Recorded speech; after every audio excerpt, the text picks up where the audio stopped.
আজি আমি গ্ৰামাৰৰ টেন্সটোৰ 5 পাৰ্টটো কৰিব গৈ আছো। এতিয়া আগত কি কৰিছো, আগত আমি প্ৰেজেন্ট ইনডিফিনিট টেন্সৰ গোটেইখিনি কৰিছো। আজি কৰিম আমি পাষ্ট ইনডিফিনিট টেন্সৰ ফৰ্মেশনটো। এতিয়া আগৰখিনি যোনে যোনে চোৱা নাই চাই ল'বা।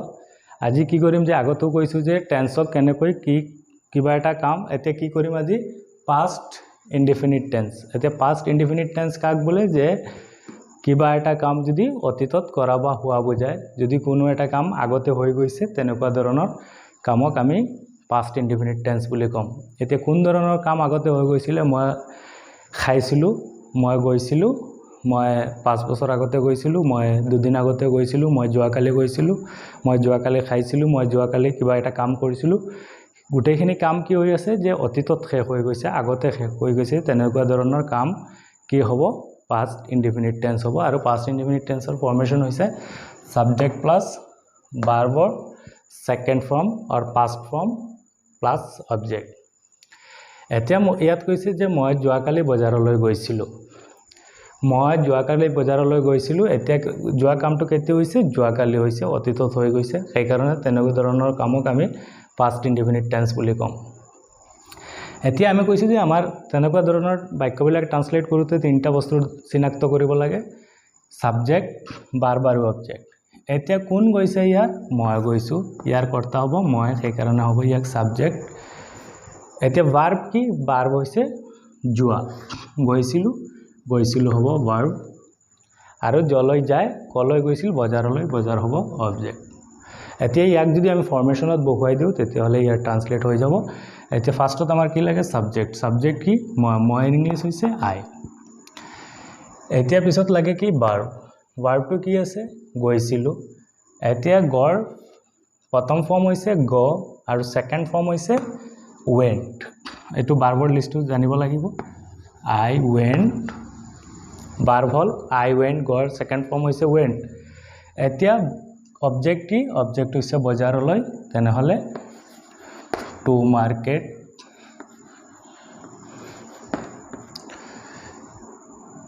এতিয়া বাকী আছে কি, যোৱাকালিটো বাক্যত বাকী আছে। যোৱাকালিৰ ইংলিছ হৈছে ইয়েষ্টাৰডে।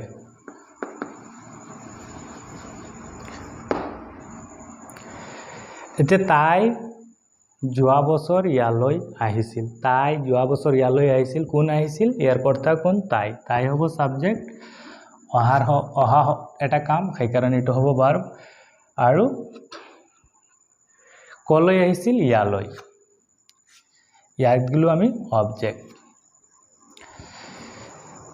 এতিয়া আমাৰ লাগে কি, ফৰ্মেশন। ফাৰ্ষ্টত কি লাগে, ফৰ্মেশন মতে সাবজেক্ট, সাবজেক্ট হৈছে তাই, তাইৰ ইংলিছ হৈছে she। পিছত লাগে ভাৰ্ব, ভাৰ্ব কি, ভাৰ্ব হৈছে আহিছিল, অহাৰ ইংলিছ হৈছে কাম, কামৰ সেকেন্ড ফৰ্ম হৈছে কেম। পিছত কলৈ আহিছিল, অবজেক্ট কি হ'ব, হেয়াৰ, হি কেম হেয়াৰ। এতিয়া যোৱা বছৰ, যোৱা বছৰৰ ইংলিছ হৈছে লাষ্ট ইয়াৰ, যোৱা বছৰৰ ইংলিছ হৈছে লাষ্ট ইয়াৰ। এতিয়া আমি এই বস্তুকেইটা কিয় কৰিছোঁ, যে বেসিকটো ফাউণ্ডেশ্যনটো মজবুত কৰাৰ কাৰণে আমি ইয়াৰ যাতে ফৰ্মেশনটো মনত থাকে, আৰু প্লাস যেতিয়া আমি কাৰেক্ট টেন্স কৰিম তেতিয়া আমাৰ এই ফৰ্মেশনটো বহুত কামত আহিব। কাৰেক্ট টেন্স প্লাস আৰু যিমানেই গ্ৰামাৰৰ যিমানখিনি কৰিম গোটেইখিনিত আমাৰ ফৰ্মেশনটো লাগিব। লাগিলে ভয়েস চেঞ্জ হওক, ইয়াৰ পিছত নেৰেশ্যন হওক, যেই হওক, আমাৰ গোটেইখিনিতে ফৰ্মেশনটো লাগে টেন্সৰ। এতিয়া আমি ষ্টাৰ্ট কৰোঁ পাষ্ট কণ্টিনিউয়াছ। এতিয়া আমি পাষ্ট কণ্টিনিউয়াছ টেন্সো আৰম্ভ কৰিম। এতিয়া পাষ্ট কণ্টিনিউয়াছ টেন্স কাক বোলে, যে কোনো এটা কাম যদি অতীতত চলি থাকে, আগতে চলি থাকে, তেনেহ'লে তেনেধৰণৰ কামক আমি পাষ্ট কণ্টিনিউয়াছ টেন্স বুলি ক'ম। কোন ধৰণৰ কাম, যে মই খেলি আছিলোঁ, মই অতীতত কি কৰিছিলোঁ, খেলি আছিলোঁ, মোৰ খেলাটো চলি আছিল আগতে। মই খাই আছিলোঁ, ঠিক একেদৰে মোৰ খোৱা কামটো অতীতত চলি আছিল, আছিলোঁ। ঠিক একেদৰে তাই বজাৰলৈ গৈ আছিল, তাই মানে বজাৰলৈ গৈ আছিল, যোৱা কামটো অতীতত চলি আছিল। তেওঁ লিখি আছিল, যে লিখা কামটো অতীতত চলি আছিল। তেনেকুৱা ধৰণৰ বাক্যক আমি পাষ্ট কণ্টিনিউয়াছ টেন্স বুলি ক'ম। এতিয়া পাষ্ট কণ্টিনিউয়াছ টেন্সৰ ফৰ্মেশনটো হৈছে subject, was were plus bar plus ING plus subject এতিয়া আমি ফাৰ্ষ্টত তিনিটা বস্তু চিনাক্ত কি কৰিব লাগে যে সাবজেক্ট বাৰ বাৰ অবজেক্ট ইয়াৰ কৰ্তা কোন আহি আছিল তাই হ'ব সাবজেক্ট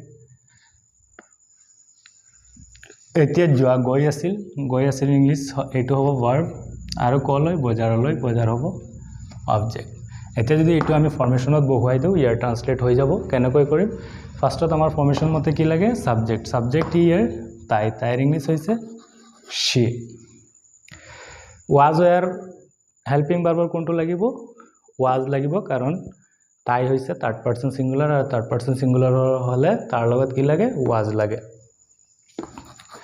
she was পিছত কি লাগে ভাৰ্ব কি যোৱাৰ ইংলিছ হৈছে go আৰু গৰ লগত কি ফৰ্ম লাগে ING she was going এতিয়া অবজেক্ট কি অবজেক্ট হৈছে বজাৰলৈ এতিয়া হ'ব টু মাৰ্কেট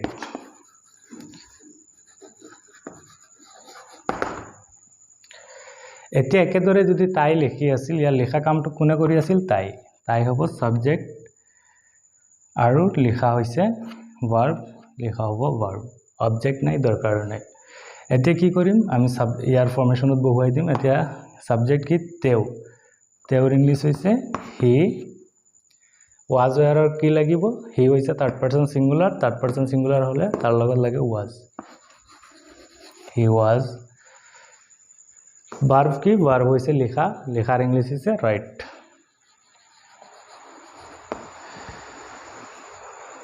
ৰাইটৰ লগত কি লাগে ING writing she was writing তাই লিখি আছিল এতিয়া আমি আৰম্ভ কৰিম যে past perfect tense আগতে কৰিছো past continuous এতিয়া কৰিম আমি past perfect কোনবিলাক যে past perfect হৈছে যদি অতীতত দুটা কাম হয় আৰু যোনটো আগত হয় সেইটো হৈছে past perfect আৰু যোনটো পিছত হয় সেইটো হৈছে past indefinite যদি অতীতত দুটা কাম হয় দুটাৰ ভিতৰত যোনটো আগত হ'ব সেইটো হ'ব past perfect আৰু যোনটো পিছত হ'ব সেইটো হ'ব past indefinite আৰু ইয়াৰ ফৰ্মেশন হৈছে subject plus had plus verb 3 plus object এতে তেনেকুৱা ধৰণৰ যদি বাক্য আহে ট্ৰান্সলেট কৰোতে আমি কেনেকৈ কৰিম যে অতীতত দুটা কাম হ'ব লাগিব আৰু যোনটো আগত হ'ব সেইটো past perfect ধৰিম আৰু যোনটো পিছত হ'ব সেইটো আমি past indefinite ধৰিম এতিয়া আমি ইয়াক চাও তেও অহাৰ আগতে মই বজাৰলৈ গৈছিলো এতিয়া ইয়াত বাক্য আছে দুটা তেও অহাৰ আগত আৰু এটা হৈছে মই বজাৰলৈ গৈছিলো এতিয়া কাম কোনটো আগতে হৈছে কাম হৈছে যে মই বজাৰলৈ গৈছিলো এতিয়া মই বজাৰত যোৱা কামটো আগত হৈছে সেই কাৰণে ইয়াক আমি past perfect ধৰিম আৰু কাম পিছত কোনটো হৈছে যে তেও অহাৰ আগতে তেও পিছত আহিছিল সেই কাৰণে এইটো হ'ব past indefinite যে অতীতত যদি দুটা কাম হয় যোনটো আগত হ'ব সেইটো হ'ব past perfect এতিয়া কাম কোনটো আগত হৈছে মই বজাৰলৈ গৈছিলো তেতিয়া হি আহিছিল হি অহাৰ আগত গৈছিলো কাৰণ হি অহাৰ আগতে মই গৈছিলো সেই কাৰণে যোনটো কোনটো আগত হৈছে মই বজাৰলৈ যোৱা কামটো আগতে হৈছে সেই কাৰণে এইটো হ'ব past indefinite এতিয়া যদি ইয়াক আমি ট্ৰান্সলেট কৰো যে ফাৰ্ষ্টত কোনটো কৰিব লাগে ফাৰ্ষ্টত পাৰফেক্ট টু কৰিব লাগে past perfect টু এতিয়া যদি ইয়াক আমি সাবজেক্ট বাৰবাৰ অবজেক্ট কৰো সাবজেক্ট কি হ'ব মই ইংলিছ আই পিছত কি লাগে সাবজেক্টৰ পিছত had পিছত ভাৰ্ব কি গৈছিলো যোৱাৰ থাৰ্ড ফৰ্ম হৈছে গান I had gone এতিয়া ইয়াৰ যদি ট্ৰান্সলেট কৰো ইয়াক past indefinite হ'ব past indefinite হলে কি হ'ব সাবজেক্ট হৈছে তেও অহাৰ আগতে অহাৰ ইংলিছ কাম এতে past indefinite ফৰ্মেশন কি আছিল সাবজেক্ট প্লাস ভাৰ্ব টু এতিয়া অহাৰ ভাৰ্ব টু কি হ'ব কামৰ second form came he came এতিয়া কি হৈছে বিফৰ এটা আছে বিফৰ আমি পিছত বাক্য খজাওতে কৰিম এতিয়া আমাৰ ফাৰ্ষ্টত কি আহিব যে প্ৰথমত কামটো প্ৰথমত আহি যাব এতিয়া হ'ব কি I had gone to market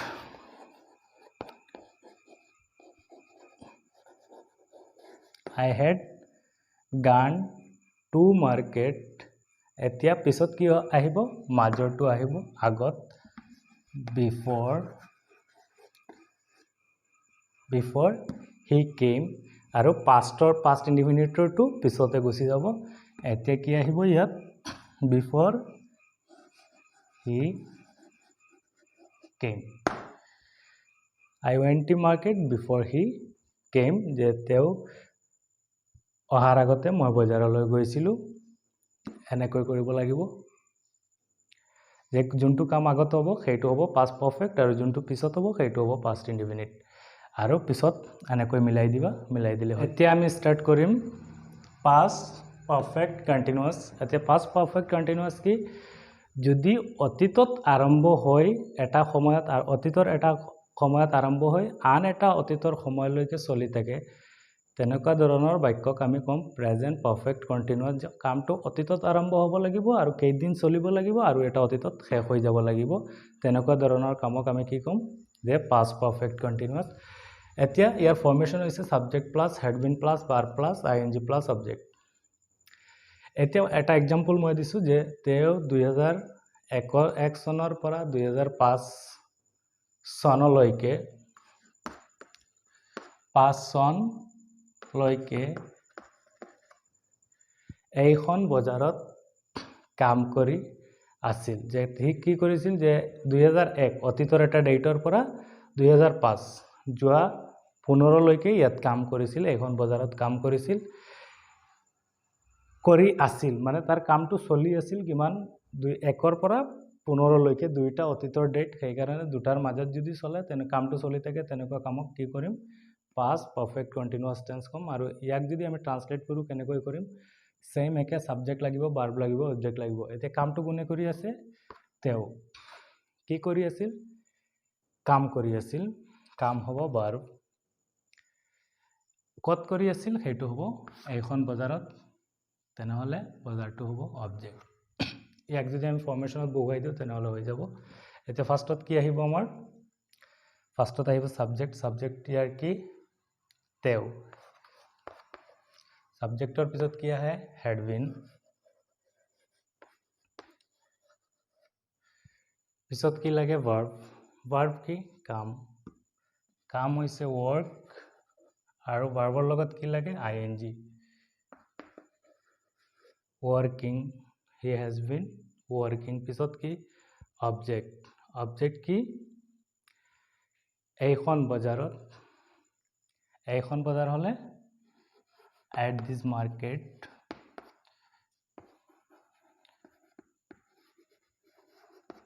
this market এতিয়া কিমান চনৰ পৰা কিমান চনলৈকে 2001 ৰ পৰা 2015 লৈকে তেতিয়া হলে কি পঢ়াৰ ইংলিশ কি কৈছিলো নিৰ্দিষ্ট সময় আছে ইয়াত হ'ব since 2001 to 2015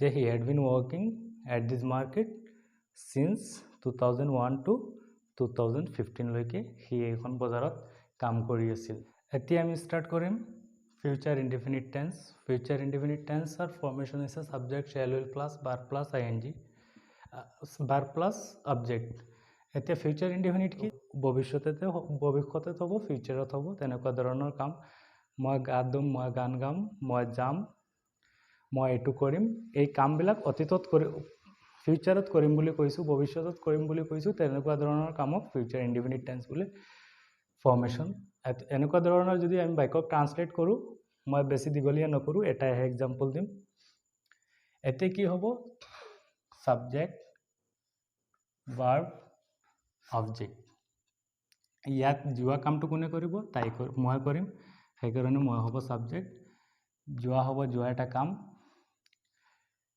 যাম হ'ব ভাৰ্ব আৰু জলৈ যাব সেইটো হ'ব অবজেক্ট এতিয়া ফৰ্মেশনত বহুৱাই দিলে ফৰ্মেশনত সাবজেক্ট লাগে ফাৰ্ষ্টত সাবজেক্ট মই ইংলিশ হৈছে আইৰ লগত সদায় shall লাগে shall ভাৰ্ব কি ভাৰ্ব হৈছে যোৱা I shall go কলৈ বজাৰলৈ to market.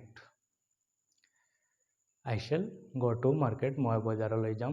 সব যদি বেলেগ হয় মই খাম. I will eat. He যাব. He will go. মানে ভৱিষ্যতত যদি কিবা এটা কাম হ'ব বুলি বুজায় তেনেকুৱা ধৰণৰ বাক্যক ফিউচাৰ ইনডিফিনিট টেন্স। এতিয়া আমি ষ্টাৰ্ট কৰিম ফিউচাৰ কণ্টিনিউৱাছ। ফিউচাৰ কণ্টিনিউৱাছ কি হয় যে কোনো এটা কাম যদি ভৱিষ্যতে চলি থাকে, এতিয়া নহয় মানে ভৱিষ্যতে চলিব বুলি কয়, তেনেকুৱা ধৰণৰ কামক আমি ফিউচাৰ কণ্টিনিউৱাছ টেন্স বুলি ক'ম। এতিয়া চোৱা formation subject shall be, will be plus verb plus ING plus object. ফৰ্মেশ্যনটো লাগিব মাষ্ট, এইটো শিকিব লাগিব। এতিয়া যদি চাওঁ মই আবেলি খেলি থাকিম, মোৰ খেলা কামটো আবেলি চলি থাকিব। এতিয়া কি আমাৰ লাগে ছাবজেক্ট, ভাৰ্ব আৰু অবজেক্ট। ইয়াক যদি আমি ছাবজেক্ট, ভাৰ্ব আৰু অবজেক্ট ফৰ্মেশ্যনত বহুৱাই দিওঁ ট্ৰান্সলেট হৈ যাব। ফাৰ্ষ্টত আমাৰ কি লাগে ছাবজেক্ট। ছাবজেক্ট মই ইংলিছ আইৰ লগত শ্বেল বি লাগিব, সদায় শ্বেল বি লাগিব ফাৰ্ষ্ট পাৰ্চনৰ লগত শ্বেল বি। পিছত ভাৰ্ব কি খেলা, খেলাৰ ইংলিছ হৈছে প্লে। প্লেৰ লগত কি লাগে ING playing. I shall be playing. কেতিয়া খেলিম আবেলি। আবেলিৰ ইংলিছ হৈছে ইন দা। এতিয়া কি হ'ব যে I shall be playing in the evening. এতিয়া আমি ষ্টাৰ্ট কৰিম যে future perfect tense. Future perfect tense হৈছে যে অতীত ভৱিষ্যতত যদি কোনো এটা কাম নিৰ্দিষ্ট সময়ত হয় তেনেকুৱা ধৰণৰ কামক আমি future indefinite tense, future perfect tense বুলি ক'ম। যে ভৱিষ্যতত কিবা এটা নিৰ্দিষ্ট সময়ত হ'ব লাগিব কামটো, তেনেকুৱা ধৰণৰ। এতিয়া ফৰ্মেশ্যনটো কি আছে, formation subject shell have, will have, verb 3 object. এতিয়া তেওঁ আবেলি 3 বজাত আহিব। এতিয়া কি কৈছে নিৰ্দিষ্ট সময় হৈছে যে আবেলি আহিব, এতিয়ালৈকে অহা নাই, ভৱিষ্যতত আহিব 3 বজাত, নিৰ্দিষ্ট টাইম মেনশ্যন কৰিছে। তেনেকুৱা ধৰণৰ কামক আমি ফিউচাৰ পাৰফেক্ট টেন্স বুলি ক'ম। এতিয়া ছাবজেক্ট, ভাৰ্ব আৰু অবজেক্ট। এতিয়া যদি আমি ইয়াক ট্ৰান্সলেট কৰোঁ, ছাবজেক্ট কি আহিব তেওঁৰ ইংলিছ হি লগত কি আহিব শ্বেল হেভ, উইল হেভ। এতিয়া হিৰ লগত আহিব উইল হেভ,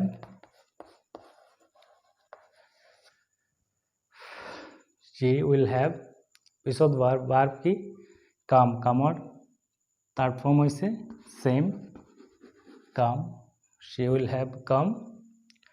কেতিয়া আহিব আবেলি 3 বজাত। এতিয়া 3 বজাত হ'লে হ'ব at 3 PM। at 3 PM কেতিয়া আবেলি, at 3 PM in the evening।